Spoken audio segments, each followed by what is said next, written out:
Welcome to the Great Detectives of Old Time Radio. From Boise, Idaho, this is your host, Adam Graham. Got a comment? Email me, box13@greatdetectives.net. Cast your vote for the show on Podcast Alley, podcastalley.greatdetectives.net. And you can become a fan of the show on Facebook, facebook.greatdetectives.net. A reminder that coming up on Saturday, we have our 150th episode special, so we're going to give you an extra episode. This one will be an episode of suspense, and it will star Alan Ladd. It's called One Way Ride to Nowhere. You're going to enjoy that. And before we get into today's episode of Box 13, I do want to let you know about Audible. Audible has a great offer going for listeners of the Great Detectives of Old Time Radio, where you can sign up, try it out for 2 weeks, and get one free audiobook. Go to audiblepodcast.com/oldtimeradio to give it a try.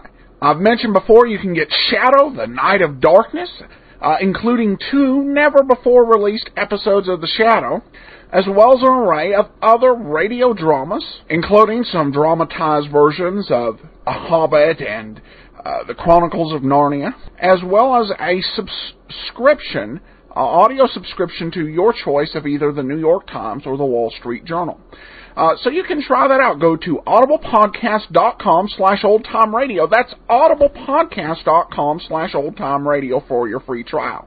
Now, time for today's episode of Box 13, Death Is It All.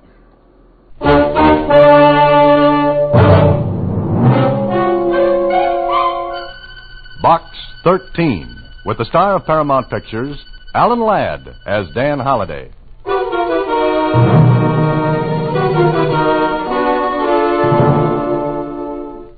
Box 13, care of Star Times. I don't know quite how to begin this letter except to say that it may sound fantastic to you, perhaps even a joke. But please believe me, I am serious, and the situation is serious. A man is dying, yet he has nothing wrong with him. He believes he's going to die 5 days from now, and so Bart LaFay is dying. A strong, healthy man is dying because of witchcraft. I know this sounds incongruous, anachronistic. In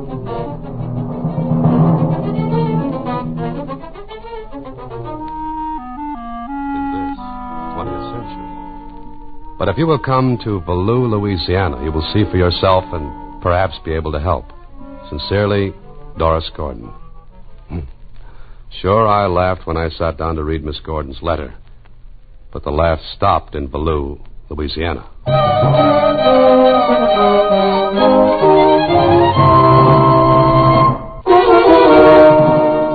And now, back to Box 13 and Dan Holliday's newest adventure, Death Is a Doll. But, Mr. Holliday, you don't believe this, do you? Susie, as my old grandfather used to say, there's no such thing as a sure bet or a sure loser. I don't get it. Well, to quote the time-worn passage from Shakespeare, there are stranger things in heaven and earth, Horatio, than are dreamed of in your philosophy. Who's Horatio? That's beside the point. But, Mr. Holliday, she says witchcraft. Now, that's just, it's imposterous. Atta girl, Susie, you never let me down. You had to hunt for it, but you found the wrong pronunciation. That's beside the point. Yeah, it could be. But something tells me that Bayous, Louisiana offers interesting possibilities. Before I took off for Louisiana, I went to the Star Times and did a little research. You know, it's surprising what a person can find out about things he thought went out with the oil lamps, horse cars, and witch trials. But look at the bustle. Everybody thought it was dead. But now look. Well, just look. Anyway, what I learned made me change my mind a little about that letter from Doris Gordon, who met me at the station at Bayous. 5 minutes after I got off of the train, we were driving along a dusty back road in her little car. I didn't think you'd come, Mr. Holliday. Well, I never refuse a chance to get mixed up in something that sounds different. Or insane? Well, what's the difference? Automobiles and radios were different when they came along. Before that, they were insane. But this is different.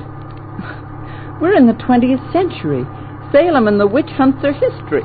History? Well, to bat a cliche into center field, history repeats itself. I know. Oh, by the way, No one must know why you're here, Mr. Holliday. Yes? Why not? Because these people are fine and honest, but they're liable to resent a stranger. Oh, so what happens? I want you to pretend to be my cousin. Glad to. But won't they know you haven't got a cousin? No, I teach school here. I've been here only 6 months. No one knows much about my personal life. They've come to trust me and like me, I think. And they'll accept you because of it. Fair enough. Now, I board with the LaFays. LaFay? Oh, your letter mentioned a Bart LaFay. Yes, he's the youngest son. And he's dying, so you said. Yes. In 1 month, he's become almost a dead man. Why? What did the doctor say? He said there's nothing wrong with Bart. But there has to be. That's what I told myself. I told it to Bart. But Mr. Holliday, he knows he's going to die because someone has told him. Who? Who told him? I don't know who started it, but now everyone in Baloo knows it. It's been like a snowball. Building, building, building. You're in love with Bart? Yes, I am. All right, but, well, I don't see what I can do to help. You've got to. It was only by chance that I saw your advertisement in the Star-Times, a newspaper published in a city hundreds of miles from here. Remember? Adventure wanted. Will go any place, do anything. Write Box 13. I had to write to you. Just a minute, Miss Gordon. Let me ask you one question. What? Have you gone to the authorities? The sheriff, for example? Of course I have. And? Mr. Holliday, the law can't help when you're fighting something you can't see. So I was taken into the LaFay home as Doris Gordon's cousin. There was something about the house, an aura of fear that hung over it like a deadly pall. Bart's mother, his father, and his 2 older brothers seemed to have accepted the fact that Bart would die. Die when he said, in 2 days. That night, Doris arranged for me to be alone with Bart in his room. The house was located near the edge of one of the big bayous, and somewhere outside in the night, the strange, eerie animal sound seeped through into the room where I sat with the sick man. How do you feel, Bart? Not fit, Mr. Holliday. Oh, now look here, Bart. The doctor says there's nothing wrong with you. Ain't nothing he knows. Ain't nothing he can know. Now, look, a man just doesn't die without something being the matter. I got just 2 days now. Oh, Bart, that's nonsense. Now, snap out of it. You just don't believe it, do you, mister? No, I don't. And why don't you ask down in the village? Ask anybody. About what? About what's happening to me. People see it happen before, and there ain't nothing nobody can do. Ain't nobody can help. There ain't nothing... Doris! Doris, get some water. We can't swallow when he's like this. No. Here, Bart. Come on, sit up. Sit up. Let yourself breathe. It's getting worse. It's like somebody tightening a rope around my neck. And soon it'll get so tight I can't breathe no more. Bart, you mustn't say that. Ain't nobody can help. Nobody... Doris. What, Dan?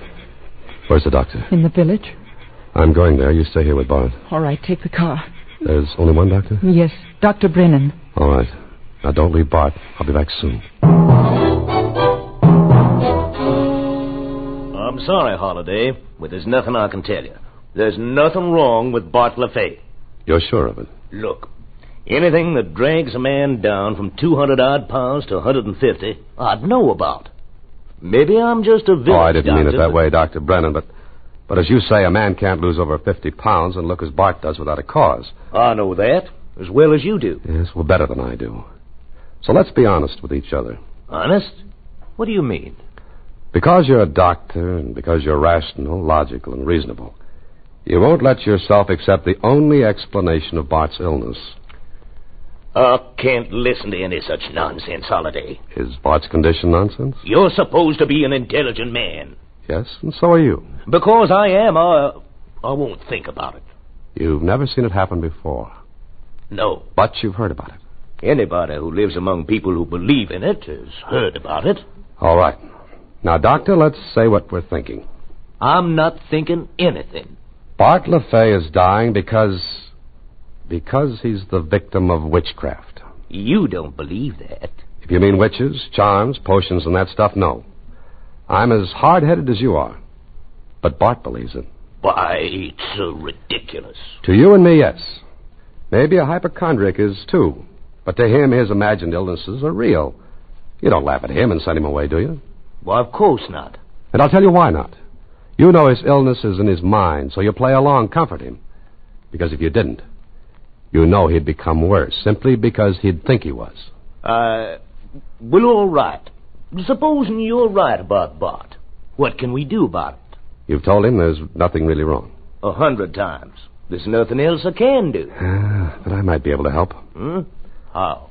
Find out who started this thing and why it continues. If we destroy the cause, Bart will get well.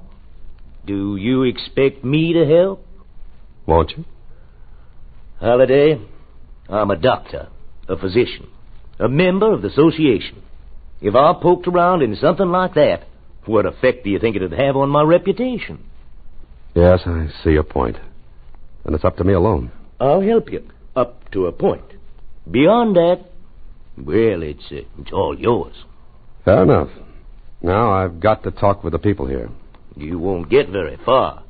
Why not? Because not one of them will say anything or lift a finger. Because they're scared too? That's it. Doctor, Bart LaFay has only tomorrow and the next day to live. Unless I can lick this. And I'm going to try. I left Dr. Brennan and went back to the LaFay place. I had to talk to Doris alone, and later in the darkness outside... Dan, it's too fantastic, too weird. Now listen to me, Doris. I did a lot of reading before I came down here. Know what I found out? No, what? In the last 10 years, there have been over 100 cases of so-called witchcraft. As recently as 1939, a man on trial for murder claimed self-defense on the grounds that the person he killed had charmed him, hexed him. Unbelievable. Yeah, that's what I thought. But look in the newspaper files. This is the 20th century. It could be the 120th, Doris. And still, people will believe what they want to believe. Do you believe it? No. No, there's no power on earth that can kill like that. The only power lies in the victim's mind, in his will to believe. And Bart? Believes it so strongly that he's dying. He can't die. He just mustn't. Look, who started this? There had to be someone that planted that suggestion in his mind. No one. There isn't a person in the village in this whole parish who doesn't like Bart. But there has to be, Doris. It must be some horrible, malicious joke. The joke would have been called off before this. Then I don't know. If I'd go into the village tomorrow, what would I learn from the people? Probably nothing. No one will come near here. I have to drive in for supplies every day. Bart! That was Bart! Come on. Doris and I ran into the house. LaFays were standing near the door of Bart's room, staring at the closed door. Terror in their faces. I ran past them. Bart! Bart! Doris, get the lamp, hurry. Here. Oh, Bart! Bart! He's all right. He just fainted. But why? Why? Here's your answer. What's that? Doris, shut the door. Keep the rest of the family out of here. Wait out there, please. Blow out that lamp. But... Blow it out.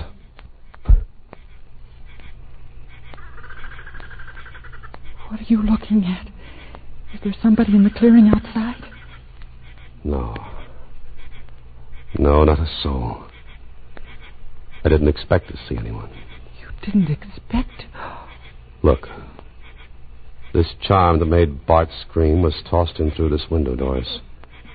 And nothing supernatural or magical about it. It was a human being who tossed it in. But why? To let Bart know he has only 2 more days to live.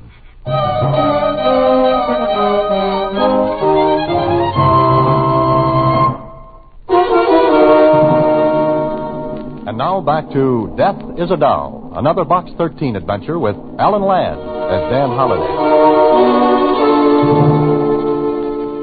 It wasn't pretty, that charm. The way it was made with feathers and leather and bits of bone gave me a cold chill. I stuck it in my pocket and then took it out again. It was silly, but I didn't want the filthy little thing near me.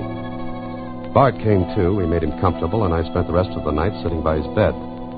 Then, the next morning, Saturday, Doris drove me into the village. While she did some errands, I went into the general store.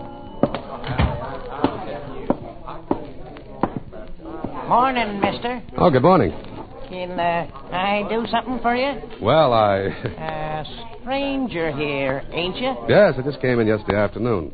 I'm Miss Gordon's cousin. Oh, sure. Fine girl, Miss Gordon. Yes, she is. Boys, this here's Miss Gordon's kin. Cousin. Them's Ed Masters. Hello, how are you? John Latouche. How do you do? Tuck Wilson. Hi. And the rest of them. Hiya. Staying in Value a spell, Mr. Name's Dan. Just call me Pop. Everybody else does, though Tuck here's about 10 years ahead of me. Oh. Okay, Pop. As I was asking, staying long? Well, I don't know. Vacation? Sort of. Oh, staying here at the hotel? No. Oh, renting the old Gerard cabin, huh? Folks do for vacations. No, I'm staying with the LaFays.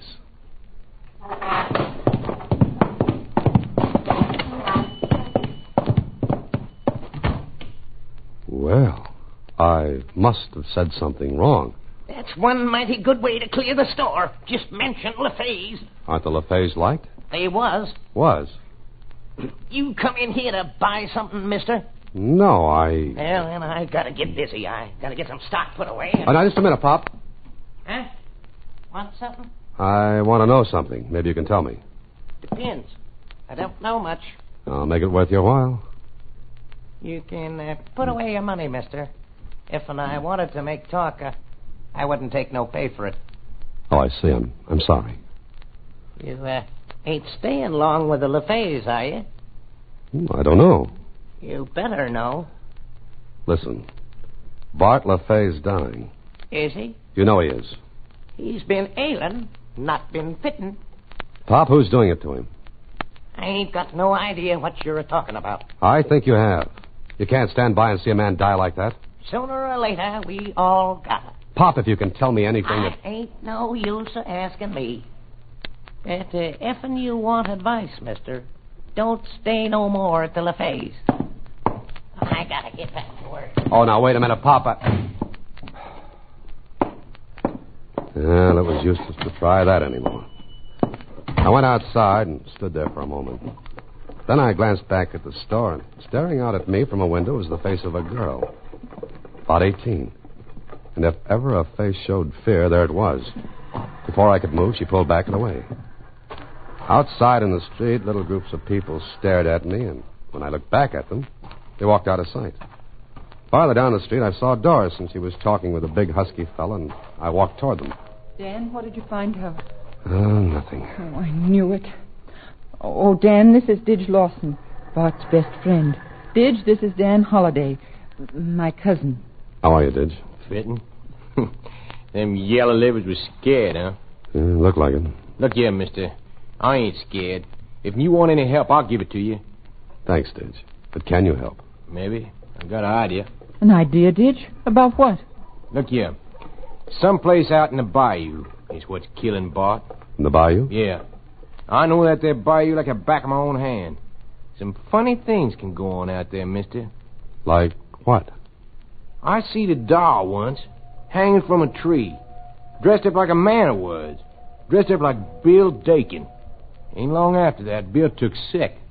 Bitten he died. You saw that, Didge? Why didn't you do something? Me? I ain't gonna touch nothing like that. Them it touches is they get sick and die. You think that's what's happening to Bart? Is that it, Didge? Maybe.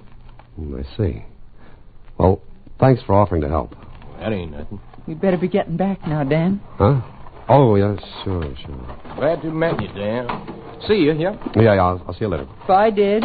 Bye. Doris, Yes? how good a friend is Didge to Bart? Why, they grew up together. And would he tell us if he knew who was doing this to Bart? Oh, I'm sure he would. Yeah, then we have someone to help us. But I think he's really afraid, too. He'd never admit it. Do you think he'll be able to help? That depends. But what he said about that doll and Bill Dakin, did you believe it? Yes, I did, because it's happened before. Dan, you can't mean it. You can't mean it, because it's impossible. So is the fact that Bart's dying with nothing wrong with him. But he is. Then how can we stop it, Dan? Well, I don't know yet. But we've got to find out today. Tomorrow may be too late. Let's get back to Bart. When we got back to Bart, I tried to get him to tell me who had told him he was doomed to die. He wouldn't say. Bart had one more day to live unless we could find the evil thing that was preying on his mind. It was later that night, close to midnight. I couldn't sleep. I was lying on the cot when I heard a noise at my window. Who's that? Who is it? What the... Don't talk loud, mister. Who are you? My name's Melissa. Please, mister, I gotta tell you something. If you want to help Bart... Wait, I'll come right out. No, you just gotta listen. I heard you talking in the store to my pop. You want to know about Bart. What do you know? Come on, tell me. Didge put the death on Bart. Didge? If he finds out I told you, he'd kill me. He won't do anything of the kind, Melissa.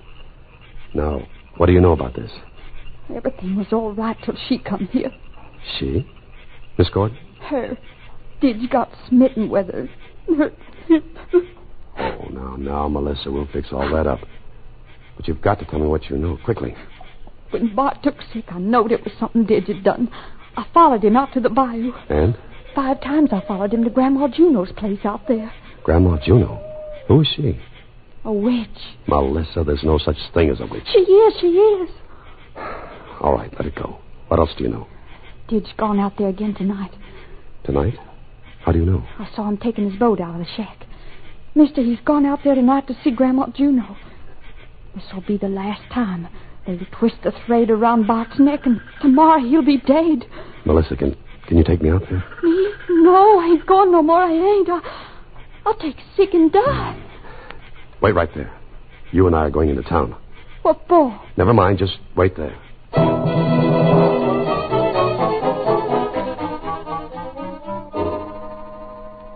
I awakened Doris, told her what was happening, and took her car, and Melissa and I drove into the village. Later, she, Dr. Brennan, and I went out to the edge of the bayou, and... If a word of what I'm doing gets around, I'll be done for. You've got to help, Doctor. All right. Melissa? What? You sure that you can lead us to Grandma Juno's in the dark? I think maybe so. Well, come on, we're wasting time. Get in the boat, Doctor. Oh, careful. In for this, I got an MD3. Chasing around in the black of midnight after a witch. Ready? I am. Go straight ahead until we come to the turn. Then go left. Oh, good. Ready, Doctor? I gotta be. All right. Now, no lights. And be as quiet as you can. Let's go.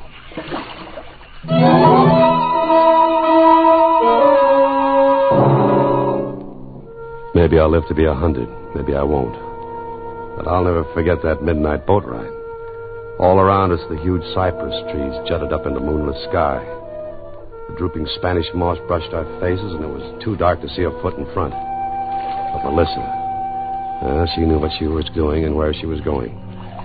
Once or twice, a dark shape in the water bumped against our rowboat and slithered away. Then... It's right up ahead. I can't see a thing. Melissa, you're sure? I know it. You can believe her, Dan. These people know their way around these bayous with their eyes closed. Shh. Look.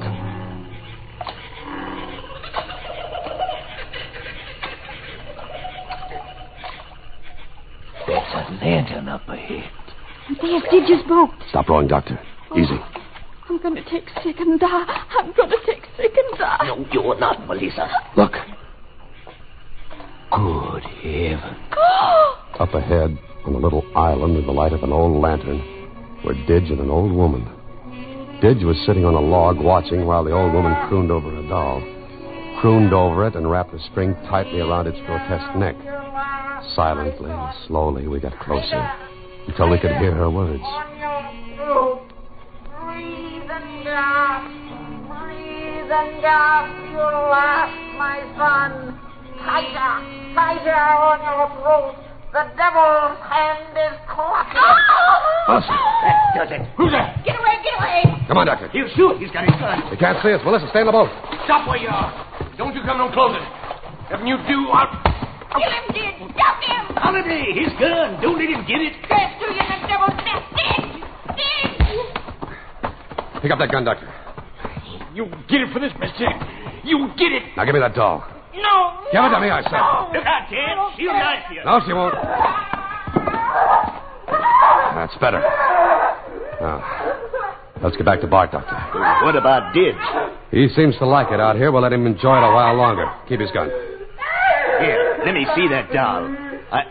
Why, it looks like Bart LaFay. Sure. It was Bart LaFay. Huh? Never mind now. Let's get back.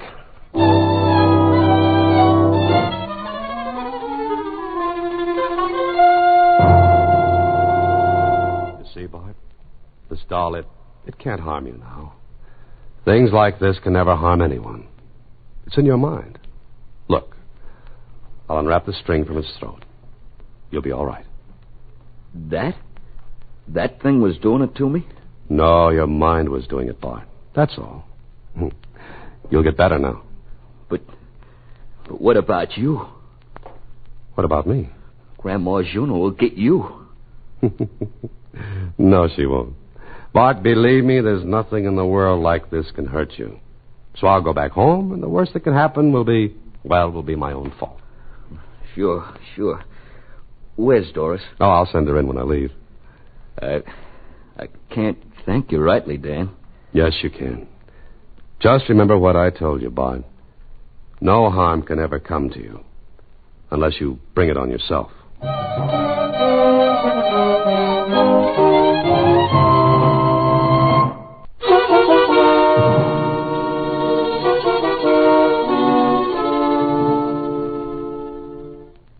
Gee, what a nasty-looking little doll.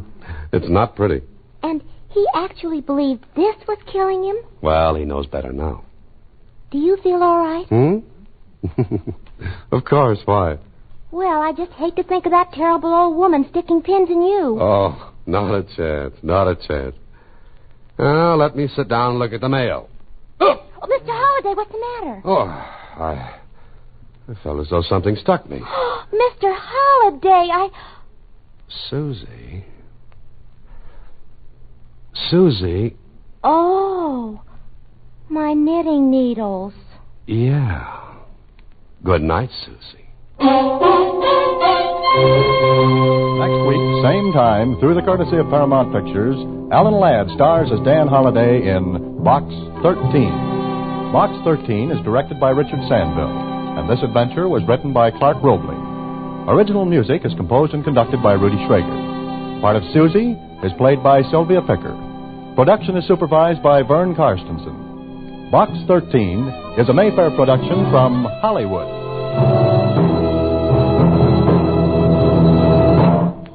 Watch for Alan Ladd in his latest Paramount picture.